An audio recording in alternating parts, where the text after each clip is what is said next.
संतान के रूप में कौन आता है? पूर्व जन्म के कर्मों से ही हमें इस जन्म में माता पिता, भाई बहन, पति पत्नी, प्रेमिका, मित्र शत्रु, सगे संबंधी इत्यादि संसार के जितने भी रिश्ते नाते हैं सब मिलते हैं, क्योंकि इन सब को हमें या तो कुछ देना होता है या इनसे कुछ लेना होता है। वैसे ही संतान के रूप में हमारा कोई पूर्व जन्म का संबंधी ही आकर जन्म लेता है, जिसे शास्त्रों में 4 प्रकार का बताया गया है। 1. अणानुबंध पुत्र।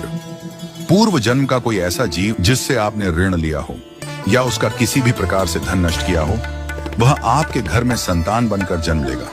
वह अपना धन बीमारी में या व्यर्थ के कार्यों में तब तक नष्ट करेगा जब तक उसका पूरा हिसाब न हो जाए। 2. शत्रुपुत्र। पूर्व जन्म का कोई दुश्मन आपसे बदला लेने के लिए आपके घर में संतान बनकर आएगा। बड़ा होने पर वह माता पिता से मारपीट, झगड़ा करेगा या उन्हें सारी जिंदगी किसी न किसी प्रकार से सताता ही रहेगा। वह हमेशा कड़वा बोलकर उनकी बेइज्जती करेगा और उन्हें दुखी रखकर ही खुश होगा। 3. उदासीन पुत्र। इस प्रकार की संतान न तो माता पिता की सेवा करती है, न ही कोई सुख देती है। वह उन्हें उनके हाल पर मरने के लिए छोड़ देती है। विवाह होने पर यह माता पिता से अलग हो जाते हैं और उनकी चिंता नहीं करते। 4. सेवक पुत्र। पूर्व जन्म में यदि आपने किसी की खूब सेवा की है तो वह अपनी की हुई सेवा का ऋण उतारने के लिए आपकी सेवा करने के लिए पुत्र बनकर आता है। जो बोया है वही तो काटोगे। यदि अपने माता पिता की सेवा की है तो ही आपकी संतान बुढ़ापे में आपकी सेवा करेगी, वरना कोई पानी पिलाने वाला भी पास न होगा। आप यह न समझें कि यह सब बातें केवल मनुष्य पर ही लागू होती हैं। इन 4 प्रकार में कोई भी जीव आ सकता है। यदि आपने किसी गाय की निस्वार्थ भाव से सेवा की है तो वह भी पुत्र या पुत्री बनकर आ सकती है।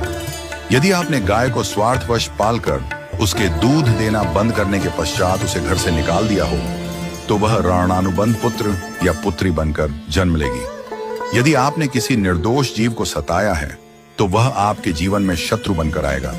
इसलिए जीवन में कभी किसी का बुरा न करें, क्योंकि प्रकृति का नियम है कि आप जो भी करोगे उसे वह आपको इस जन्म में या अगले जन्म में 100 गुना वापस करके देगी। यदि आपने किसी को 1 रुपया दिया है तो समझो आपके खाते में 100 रुपया जमा हो गए हैं। यदि आपने किसी का 1 रुपया छीना है तो समझो आपकी जमा राशि से 100 रुपये निकल गए। जरा सोचिए, आप कौन सा धन साथ लेकर आए थे और कितना साथ लेकर जाओगे? जो चले गए वे कितना सोना चांदी साथ ले गए।